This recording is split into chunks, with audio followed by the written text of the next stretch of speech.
The shot rang out across the canyon, echoing like thunder as Morning Star collapsed to her knees, clutching the letter that had changed everything. Banishment. The tribal council's decision was final. She had broken their most sacred law by giving her heart to a white man. The Apache village that had been her home for all 22 years of her life was now forbidden ground, her family instructed to mourn her as if she had died. In a way, she had. New Mexico Territory, 1876. The land was unforgiving and vast, the skies endless, and the rules that governed both white and native societies were rigid and unyielding. Morning Star, known to the white settlers as Josie Zarco, had never intended to fall in love with Yates Garrison. It had happened slowly, inevitably, like water shaping stone. "You have until sunrise," her father had told her, his eyes refusing to meet hers. "Take only what you can carry." Now, as she watched the sun creep over the horizon, painting the desert in shades of amber and gold, Josie wondered if she would survive the day, let alone build a new life. Yates didn't even know she had been cast out. He was tending to his ranch 10 miles north, likely unaware that their secret meetings at the creek had finally been discovered. The cruel irony was that she hadn't even told him she loved him yet. But the elders had seen enough in their glances, in the way she lingered at the trading post when he came to sell his cattle. With trembling hands, Josie gathered the few possessions she was permitted to take: a blanket, a knife her grandfather had given her, some dried meat, and a small water skin. Her mother had slipped her a silver bracelet when no one was looking, tears streaming down her weathered face. "Your spirit is strong, my daughter," she had whispered. "Stronger than their anger." Josie set out toward San Jose, the nearest town where she might find work. It was a 3-day journey on foot, across terrain where bandits, wild animals, and the elements posed constant threats. But what choice did she have? By midday, the sun beat down mercilessly. Josie found shelter beneath a rocky outcropping, sipping sparingly from her water skin. The distant sound of hoofbeats made her blood run cold. Bandits. Tribal scouts making sure she was truly leaving. She pressed herself against the rocks, praying to become invisible. The rider came into view, a lone figure on a chestnut stallion. As he drew closer, Josie's heart leapt into her throat. She would know that silhouette anywhere. "Josie," Yates called out, his voice carrying on the wind. "Josie Zarco, is that you?" He dismounted in one fluid motion, his tall frame and broad shoulders unmistakable even at a distance. His sandy hair was tousled beneath his wide-brimmed hat, and his eyes blue as the summer sky searched her face with concern. "What are you doing out here alone? It's not safe." He approached carefully, as if she were a spooked animal. "How did you find me?" Josie asked, her voice hoarse from thirst and unshed tears. "Old Man Tumbleweed saw you leaving the village at dawn, said you looked like you were carrying everything you owned." Yates knelt beside her. "He came to warn me, said there was trouble at the council meeting last night." Josie couldn't hold back the tears any longer. "They banished me, Yates, for being with you." His face darkened with anger and guilt. "Because of me, because we've been meeting. But we've done nothing wrong, it doesn't matter. In their eyes, I betrayed my people by loving a white man." The words tumbled out before she could stop them. Yates went still. "You love me." Josie looked away, embarrassed by her admission. "I didn't mean to tell you like this." His calloused hand gently turned her face back toward him. "I've loved you since the first time I saw you trading at Potter's store, haggling over the price of coffee beans. You were so fierce, so alive. Despite everything, a small smile formed on Josie's lips. You never said anything. I was afraid of what it would mean for you." "Seems I was right to worry." His jaw tightened. Where were you headed, San Jose? I thought I might find work as a laundress or in the kitchens. Yates shook his head. San Jose isn't safe for a woman alone, especially not. He trailed off, but Josie knew what he meant. Not for a half Apache woman with nowhere to go. I have no choice. Yes, you do. Yates stood up, determination etched on his features. Come with me to my ranch. It's not much, but it's mine. You'll be safe there. Josie hesitated. If I go with you now, there's no going back, ever. I know. His voice was soft but certain. I'm asking you to choose me, Josie. I'm asking you to let me build something for us where no one can judge what we feel for each other. The weight of the decision pressed on her. To abandon all hope of reconciliation with her tribe, to fully embrace a future with this man she loved but barely knew. My father says white men make promises they don't keep, she said, the words a test more than an accusation. Yates didn't flinch. Then let me prove him wrong. Every day for the rest of our lives. In that moment, watching the sincerity in his eyes, Josie made her choice. She gathered her few belongings and accepted his outstretched hand. Your horse can't carry us both all the way to your ranch, she pointed out practically. Yates smiled, a slow, warm smile that reached his eyes. We'll take turns walking. I know a place by the river where we can rest tonight. Tomorrow we'll reach my land. They traveled until sunset, speaking little but drawing comfort from each other's presence. As darkness fell, they made camp in a secluded bend of the Rio Grande. Yates built a small fire and unrolled a bedroll large enough for them both. I'll keep watch, he insisted. You need to rest. Josie sank gratefully onto the bedroll, her body aching from the day's journey. Yates, she said softly, watching as he arranged his rifle nearby, what will your neighbors think? He was quiet for a moment. Some won't like it, some might cause trouble. His honesty was refreshing and frightening. But my nearest neighbor is 5 miles away, and I didn't move out to this wild country to live by other people's rules. Is that why you came west? To escape rules? Yates sat beside her, the firelight casting long shadows across his face. I came because after the war there was nothing left for me back east. My family died of fever while I was fighting. The farm was sold for taxes. His voice grew distant with memory. Out here, a man can build something that's truly his own. Josie reached for his hand, their fingers intertwining. What will you build for us? A home, he said simply. A place where we answer to no one but each other and God. A place where our children can grow up proud of who they are. The mention of children made Josie's chest tighten with both longing and fear. Children of mixed blood have hard lives. Not if their parents love them fiercely and teach them to be strong. Yates squeezed her hand. Not if we build a world for them where that doesn't matter.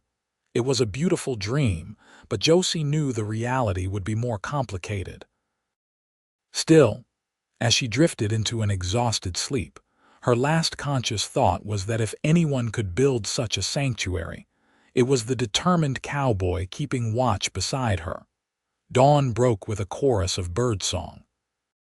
Josie woke to find Yates already saddling the horse, his movements efficient and practiced. We should reach the ranch by midday, he told her, offering a strip of jerky for breakfast. It's not much to look at yet, but the land is good. Water year-round from the creek, and enough grass for the cattle. They continued their journey, alternating between riding and walking.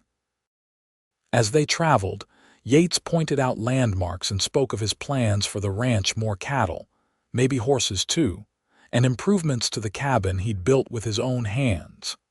How many acres do you have? Josie asked as they crested a hill around noon. Yates gestured at the rolling landscape before them. 320. Got it through the Homestead Act 2 years ago. That's the cabin there. Josie followed his pointing finger and saw a modest log structure nestled against a stand of cottonwoods. Nearby stood a small barn and corral. It was simple, even sparse, but something about it called to her. "That's yours?" she asked, unable to keep the awe from her voice. Among her people, no one owned land individually. It belonged to all or none. "Ours now," Yates corrected gently. "If you'll have it." They approached the ranch slowly, Josie taking in every detail. The cabin was well built but unfinished, with a stone chimney and a small covered porch. A creek bubbled nearby, and in the distance, she could see a small herd of cattle grazing. "You live here alone?" she asked, dismounting at the corral. "Just me and about 30 head of cattle. And now you." Yates tied the horse and approached the cabin door. "Wait here a moment." He disappeared inside, and Josie heard some shuffling and movement. A minute later, he emerged with a somewhat sheepish expression. "It's not much, but it's clean now." He held out his hand. "Welcome home, Josie." With a deep breath, she took his hand and stepped across the threshold. The interior was simple: one main room with a stone fireplace, a sturdy table with 2 chairs, a bed in the corner covered with a patchwork quilt. A few shelves held books, unexpected in a cowboy's cabin. Dried herbs hung from the rafters, and the windows were covered with oiled paper to let in light. "You read?" Josie asked, surprised by the collection. Yates nodded. "My mother was a school teacher. She taught me to value learning." He watched her carefully. "Can you read?" "Yes. The missionary at the reservation school taught us." Josie ran her fingers along the book spines. "I always wanted more books." "Then we'll get more." Yates moved to the fireplace and began preparing to light a fire. "Are you hungry? I have beans and salt pork." "Not much else until I can hunt tomorrow." As he busied himself with the meal, Josie explored the cabin that was now supposedly her home. Despite its simplicity, there was a care to its construction that spoke of Yates's character. The corners were square, the floor swept clean, the few pieces of furniture sturdy and well made. They ate a simple meal as the afternoon shadows lengthened. The silence between them was not uncomfortable, but it was heavy with unspoken questions about their future. "Yates," Josie finally said, setting down her tin plate, "I need to know what you expect of me." He looked up, startled. "Expect? As a woman in your home? As your—" She faltered, unsure what to call herself. Yates set his own plate aside and regarded her seriously. "I expect you to be yourself, Josie. I didn't bring you here to be my servant or anything else you don't want to be." He ran a hand through his hair, suddenly looking younger than his 28 years. "I want you as my wife if you'll have me, but I won't rush you." "Wife." The word felt foreign on her tongue. Marriage among her people was different, less formal, more about the joining of families than legal contracts. "Not today," he assured her quickly. "We'd need to go to San Jose, find a preacher, and I want you to be sure, completely sure." Josie nodded, relieved by his understanding. "And until then," Yates gestured to a curtain hanging across one corner of the cabin, "I made a pallet back there for myself. You can have the bed." That night, as moonlight filtered through the oiled paper windows, Josie lay awake listening to Yates's steady breathing from behind the curtain. She had made a momentous decision to leave everything she had ever known, and now she was alone with a man she loved but barely knew, in a cabin miles from the nearest neighbor. Yet strangely, she felt safer than she had in months. No more hiding her feelings, no more fearful glances over her shoulder, no more judgment from the tribal elders who had increasingly viewed her mixed heritage with suspicion, since tensions with white settlers had escalated. Here, she could simply be Josie. The following days settled into a rhythm as they learned to navigate life together. Yates showed her the ranch, introduced her to the cattle, and taught her about his daily tasks. Josie, in turn, applied her knowledge of local plants and healing to establish a small garden near the cabin and to treat a wound on Yates's prize bull. 2 weeks after her arrival, Yates rode into San Jose for supplies, returning with fabric, seeds for the garden, and 3 new books. "I had to guess what you might like," he said almost shyly, presenting her with the treasures. Josie ran her fingers over the embossed covers. "No one has ever given me books before." That night, she read aloud from one of them poetry by someone named Wordsworth while Yates whittled by the fire. His quiet concentration, the way his large hands deftly created delicate shapes from blocks of pine, fascinated her. "What are you making?"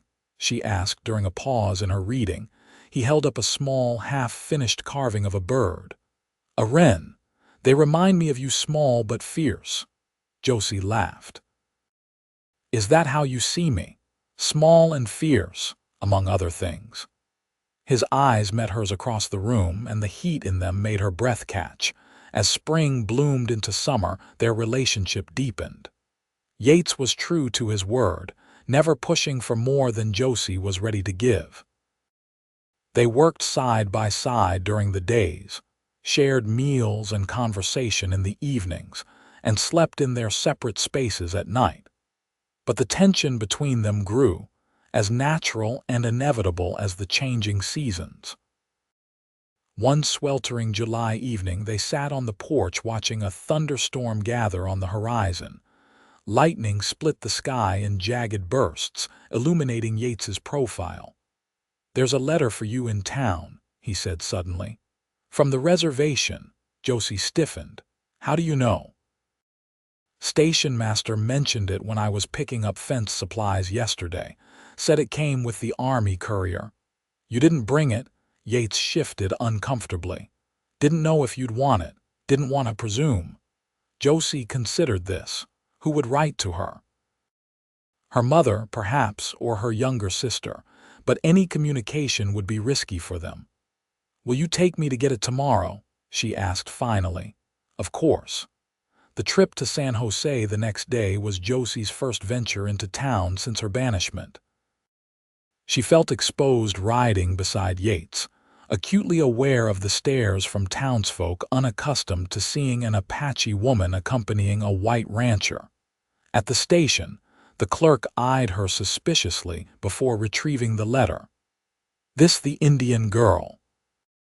he asked Yates as if Josie weren't standing right there. "This is Miss Zarko," Yates corrected firmly, "and yes, the letter's for her." Outside, Josie clutched the folded paper, not yet ready to read its contents. "Can we go to the church?" she asked Yates. "I'd like some privacy." He nodded, understanding in his eyes. "I'll wait with the horses." Inside the small wooden church, Josie sat in a back pew and carefully opened the letter. It was from her mother, written in the careful English she had learned at the mission school. "My daughter," it began. "The council remains firm in their decision, but know that I hold you in my heart. Your father does not speak your name, but I see him watching the trail you used to take from the creek. Your sister misses you greatly and asks me to tell you that she named her new foal after you." Tears blurred Josie's vision as she read on. Her mother described life at the reservation, the increasing pressure from the army, the talk of moving them further west. And then, near the end, "I have heard you are living with the rancher Garrison. The women who go to trade say he is a good man who speaks respectfully of our people. If he treats you with honor, then perhaps your path, though different from what we planned, is not wrong. A mother wants only her child's happiness." Josie folded the letter carefully and tucked it into her dress. Her mother's implicit blessing felt like a weight lifted from her shoulders. Outside, Yates was waiting patiently, holding both horses. "Everything all right?" he asked, studying her face. "Yes," Josie said, and was surprised to find it was true. "My mother sends her regards." His eyebrows rose in surprise. "She knows about us. Word travels." Josie took the reins of her horse. "She says the women who trade in town speak well of you." A pleased expression crossed Yates's face. "Well, that's something at least." As they prepared to leave town, a commotion at the saloon caught their attention. A group of cowboys emerged, laughing raucously. One of them spotted Yates and called out, "Hey, Garrison, heard you got yourself an Indian squaw. She teach you how to scalp yet?" Yates's jaw tightened, but before he could respond, another voice cut through the laughter. "Shut your mouth, Parker." The speaker was an older man with a sheriff's badge. "Mr. Garrison's business is his own." The cowboys grumbled but moved on. The sheriff approached Yates and Josie, nodding respectfully to both. "Don't mind them fools," he said. "Been drinking since noon." "Appreciate it, Sheriff Haynes," Yates said. "This is Josephine Zarco." The sheriff tipped his hat to Josie. "Madam, your reputation precedes you, doctor. Weber speaks highly of your knowledge of medicinal plants." Josie was startled. "Dr. Weber, the town doctor?" "That's right. Says you helped his wife when she had fever last spring. Saved her life by his reckoning."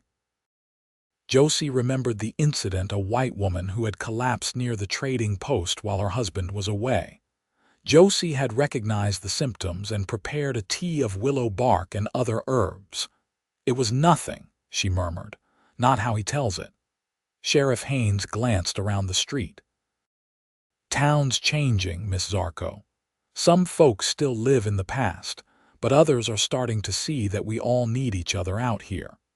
After bidding the sheriff goodbye, they rode homeward in contemplative silence.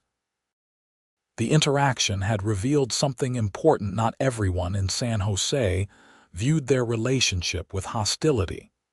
That evening, as they ate supper, Yates broached a subject that had clearly been on his mind. "Sheriff Haynes is right about the town changing.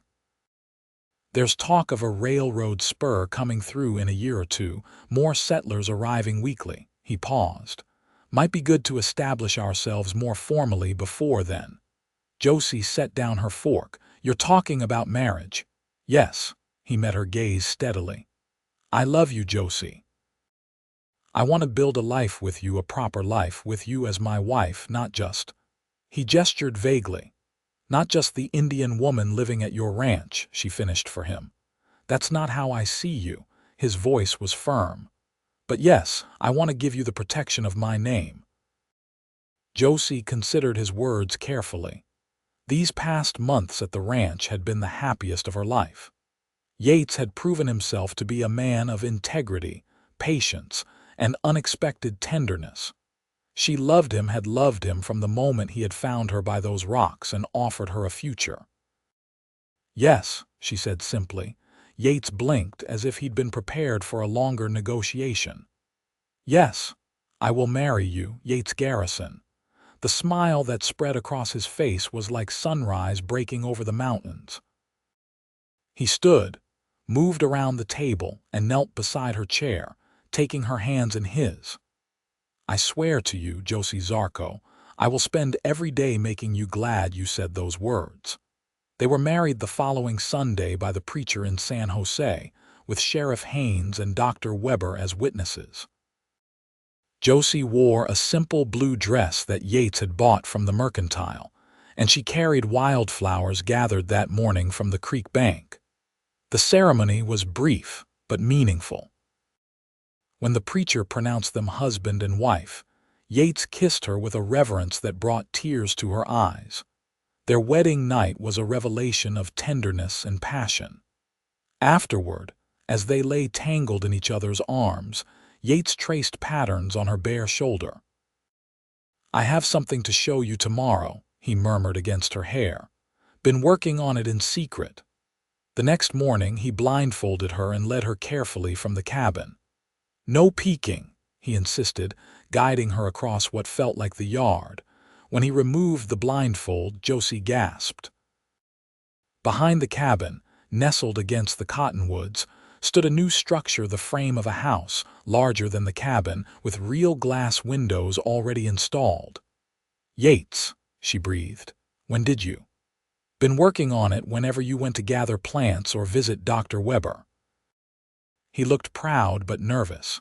"It's not finished yet, still needs walls, a proper roof, but I wanted to build you a real home, Josie, something worthy of you." She walked slowly around the frame, taking in the size and layout. "It's so big." "For rooms," he explained, following her.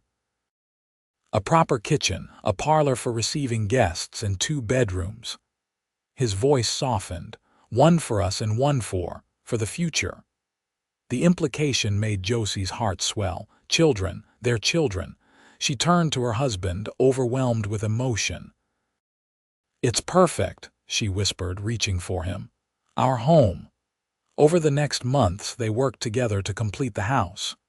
Yates taught Josie basic carpentry, and she proved to be a quick study. By the time winter arrived, they had moved into their new home, though some finishing touches remained for spring. Life settled into a comfortable pattern. Yates's cattle business prospered, and Josie established a reputation as a skilled herbalist. Dr. Weber began sending patients to her for certain ailments that responded better to her treatments than his conventional medicines. Not everyone in San Jose accepted their marriage, of course. Some families kept their distance, and occasionally there were uncomfortable incidents in town. But they also found allies: the sheriff, the doctor, the school teacher who asked Josie to speak to her students about native plants, the blacksmith who appreciated Yates's fair dealings. In spring of 1877, Josie received another letter from the reservation. Her sister had given birth to a healthy son. The letter also contained troubling news: the army was enforcing stricter boundaries, and there was talk of relocating the tribe further west, away from their ancestral lands. "I wish I could see them," Josie confided to Yates that night. "Just once more." Yates was quiet for a long moment. "What if they could see you instead?" "What do you mean?" "Your banishment prevents you from going to them. But what if they came here?" The idea seemed impossible, but Yates was determined. He rode to the reservation the next day, approaching with a white flag and asking to speak with Josie's father. The meeting was tense, but Yates returned with cautious optimism. "He wouldn't speak directly to me," he told Josie. "But he listened when I invited your mother and sister to visit our home. I left it open, said they could come whenever they felt it was safe." Josie hugged him fiercely. "Thank you for trying." 3 weeks later, as Josie was hanging laundry to dry, she spotted 2 figures approaching on horseback. Her heart nearly stopped when she recognized her mother and sister. The reunion was emotional and bittersweet. Her mother embraced her tightly, whispering prayers of thanks in their native tongue. Her sister showed off her baby boy, named after their grandfather. "Father knows we are here," her mother confided. "He said nothing, but he gave us horses for the journey." The visit lasted 3 precious days. Josie showed them the home Yates had built, the garden where she grew both food and medicine, the books she read in the evenings. Her mother watched Yates with careful eyes, noting his gentle manner with Josie and his respectful observance of their customs. On the final evening, as they sat around the fire, her mother took Josie's hands. "You have found a good path, my daughter. Different from what we planned, but good. Your husband has built you a home where you can be both Apache and white, where no one forces you to choose." When they departed, Josie felt a sense of closure. She might never be welcomed back to the tribe, but the bonds of family remained unbroken. That summer brought both joy and challenge. Joy came in the form of Josie's pregnancy, confirmed by Dr. Weber in July. Challenge arrived in the person of Yates's cousin, who appeared unexpectedly one afternoon. Gregory Garrison was everything Yates was not: loud, opinionated, and openly disdainful of Josie's heritage. He had come west seeking opportunity, and assumed he could stay at the ranch indefinitely. "Family's family," he declared, dropping his saddlebags on their porch. "And this land's big enough for both of us, ain't it?" Cousin Yates was caught between family obligation and protecting his wife. He allowed Gregory to stay in the original cabin while they discussed his future plans. But tensions mounted quickly. Gregory made disparaging remarks about living like an Indian when he saw Josie preparing traditional foods. He questioned Yates's business decisions and made unwelcome suggestions about how the ranch should be run. Worst of all, he spoke openly in town about his cousin's unfortunate choice of wife. The situation came to a head when Gregory returned drunk one night and began shouting insults at the house. Yates confronted him in the yard, their voices carrying through the open windows. "You're disrespecting my wife and my home," Yates said, his voice deadly calm. "I want you gone by morning." "Or what? You'll choose that squaw over your own blood," Gregory sneered. The sound of a fist connecting with flesh made Josie flinch. Then there was silence, followed by Yates's measured words. "She is my wife and the mother of my unborn child. She is my family now. You have until sunrise to leave my property." In the morning, Gregory was gone, leaving behind only a crudely written note. "You'll regret this." Yates was subdued for days afterward, wrestling with having turned away his only living relative. Josie gave him space to process his feelings, understanding that family ties were not easily severed. "I'm sorry it came to that," she told him finally, as they sat on the porch watching the sunset. "I know he's your blood." Yates took her hand, resting it over her slightly rounded belly. "This is my blood too. You're my family, Josie. The family I chose." His eyes were solemn but certain. "I'll never regret that choice." As Josie's pregnancy progressed, they prepared the second bedroom as a nursery. Yates crafted a beautiful cradle from cottonwood, carving intricate designs that blended symbols from both their heritages. Josie sewed tiny garments and prepared traditional blessing bundles to hang above the cradle. Their happiness was shadowed only by occasional rumors that Gregory was spreading malicious stories about them in neighboring towns. Sheriff Haynes warned them to be vigilant, though he believed Gregory had moved on toward California. In February 1878, during a fierce snowstorm, Josie went into labor. The baby was coming early, and there was no chance of getting to town for the doctor. Yates was frantic but followed Josie's calm instructions, boiling water and gathering the supplies she had prepared. After 14 hours of labor, Josie delivered a healthy son. Yates wept as he held his child for the first time, overwhelmed by the perfect tiny features that somehow combined both their likenesses. "What shall we name him?" he asked, carefully returning the swaddled infant to Josie's arms. They had discussed names but hadn't settled on one. Now, looking at their son's face, his skin a beautiful blend of his parents', his eyes already showing hints of Yates's blue, Josie knew. "Thomas," she said, "after your father."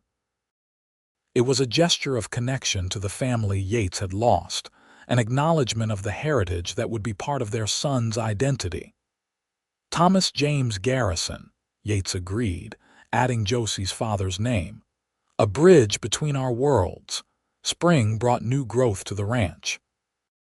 Yates expanded the cattle herd and hired 2 hands to help with the increased workload.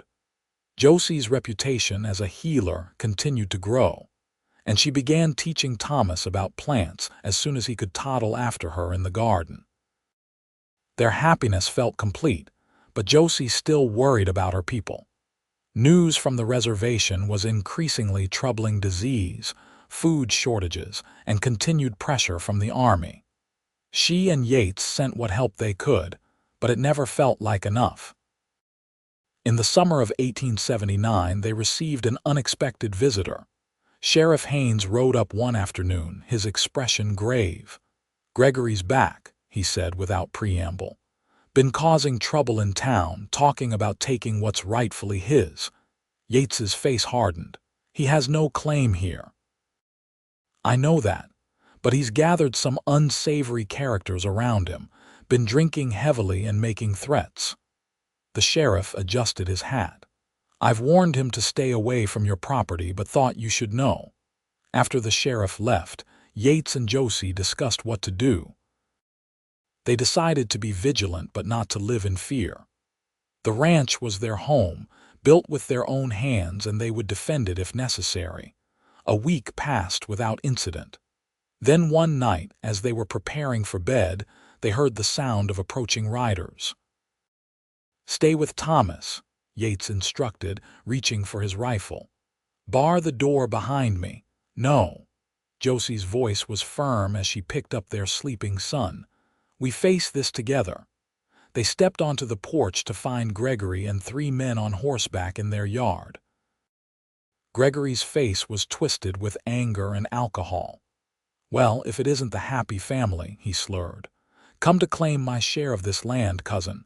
"You have no share here," Yates replied evenly, his rifle at his side but ready. "This is my homestead, legally registered. You need to leave." Gregory spat on the ground.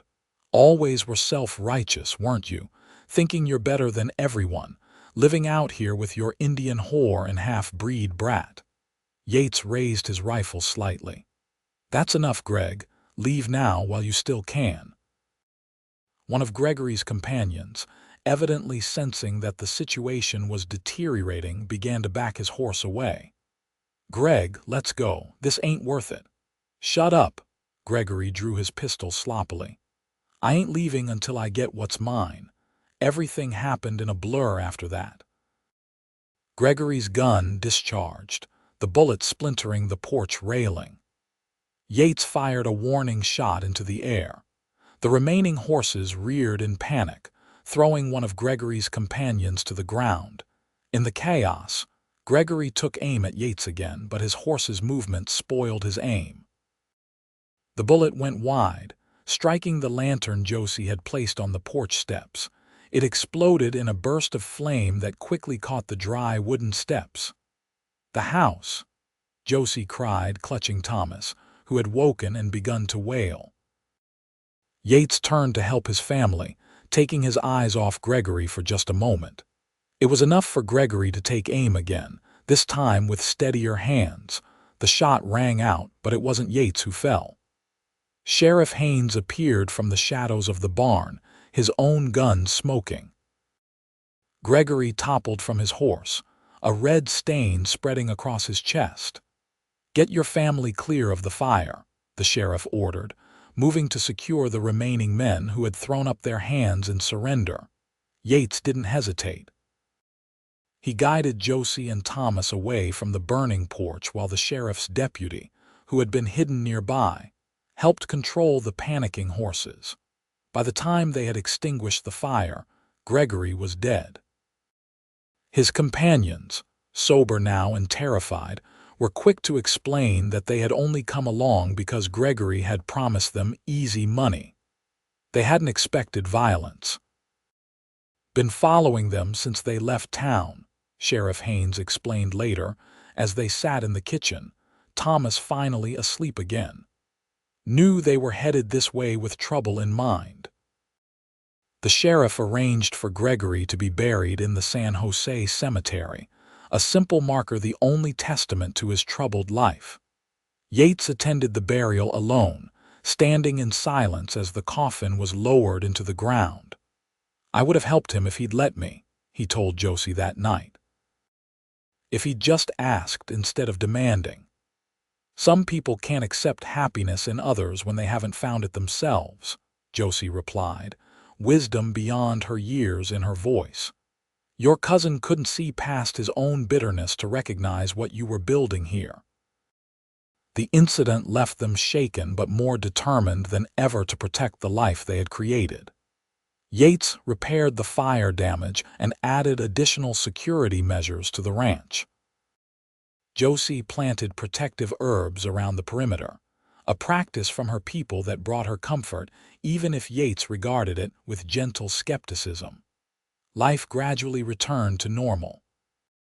Thomas grew into a sturdy, curious toddler who combined his father's adventurous spirit with his mother's quiet, observational skills. He was equally at home helping Yates with the gentler livestock and accompanying Josie on her plant gathering expeditions. In the spring of 1880, Josie discovered she was expecting their second child. This pregnancy was easier than the first, her body now familiar with the process. In November, she gave birth to a daughter they named Elizabeth Rising Sun Garrison, combining Yates's mother's name with a traditional Apache name that honored Josie's heritage. As their family grew, so did their connection to the community. The prejudice they had initially faced gradually gave way to acceptance, if not always complete understanding. Yates's success as a rancher earned him respect, and Josie's healing skills made her an essential part of the area's medical care, especially after Dr. Weber passed away and the new doctor proved open to working with her. Their home became a gathering place for people of diverse backgrounds: ranchers, townspeople, and occasionally members of Josie's tribe, who came seeking her medical knowledge or bringing news from the reservation. In 1882, Josie received word that her father had fallen ill. Despite the banishment that still officially stood, a messenger came directly to their ranch, bearing her mother's plea for help. "I need to go to him," Josie told Yates, fear and determination mingling in her voice. "It could be dangerous," he warned, though he was already preparing to accompany her. They left the children in the care of their trusted ranch hand's wife and rode to the reservation, uncertain of their reception. To their surprise, they were allowed to enter without challenge. Tribal politics had shifted, and the old grievances had lost some of their power in the face of more immediate threats to their way of life. Josie's father lay in his lodge, weakened by pneumonia. His eyes widened in shock when Josie entered, then filled with tears he tried to blink away. "Father," she said simply, kneeling beside him, "I've come to help." For 3 days, Josie worked tirelessly, applying her knowledge of both traditional remedies and techniques she had learned from working with the doctors in San Jose.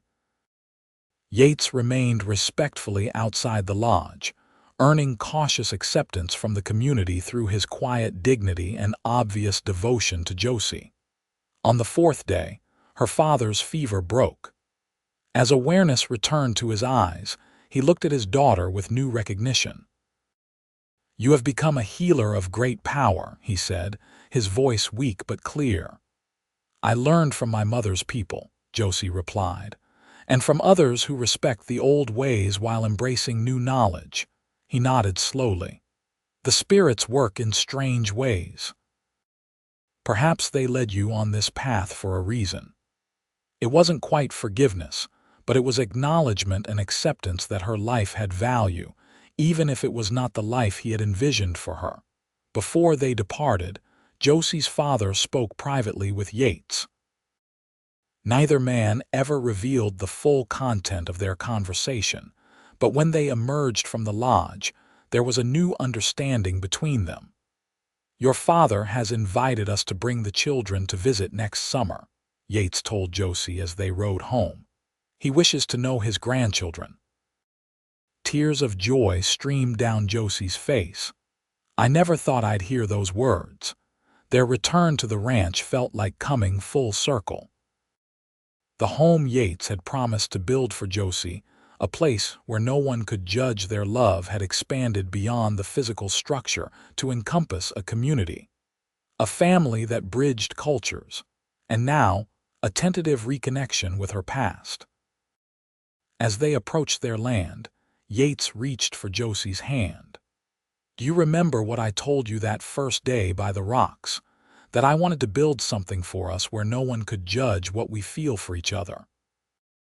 Josie smiled, the memory as vivid as if it had happened yesterday instead of 6 years ago. "I remember thinking it was an impossible dream. Look around you, Josie." Yates gestured to the thriving ranch, the home they had built together, the land that had witnessed their struggles and triumphs. Dreams become real when you're brave enough to live them. The years that followed brought both challenges and joys. Thomas and Elizabeth grew into confident children who moved easily between cultures, proud of both their Apache and white heritage. Two more children joined their family, a son named Michael in 1883 and another daughter, Sarah, in 1885. The ranch prospered, expanding to include orchards and additional grazing land. Yates became a respected voice in territorial politics, advocating for fair treatment of all settlers, regardless of origin. Josie established a small clinic where she trained others in her healing methods, ensuring that her knowledge would outlive her. They weathered droughts, economic downturns, and the continuing tensions between settlers and native peoples with the resilience they had developed through their years together. Their home remained a sanctuary not just for themselves, but for anyone seeking understanding and acceptance. In the autumn of 1896, 20 years after Yates had found Josie alone in the desert, they stood together on their porch watching their oldest son return from his first cattle drive as trail boss. Behind him rode a crew that included white men, Mexicans, and two young Apache men from the reservation, a diversity that would have been unthinkable when they first met. "You built more than a home," Josie said softly, leaning against her husband's shoulder. "You built a legacy." Yates wrapped his arm around her waist, his love for her as strong as it had been from the beginning. "We built it together. Every day, every choice, every challenge we faced." As the sun set over their land, painting the sky in the same amber and gold hues of that fateful morning when Josie had been banished, she reflected on the journey that had brought her here. The tribal council had intended her banishment as punishment, never imagining it would lead to the richest, most fulfilling life she could have imagined. "You ever regret it?"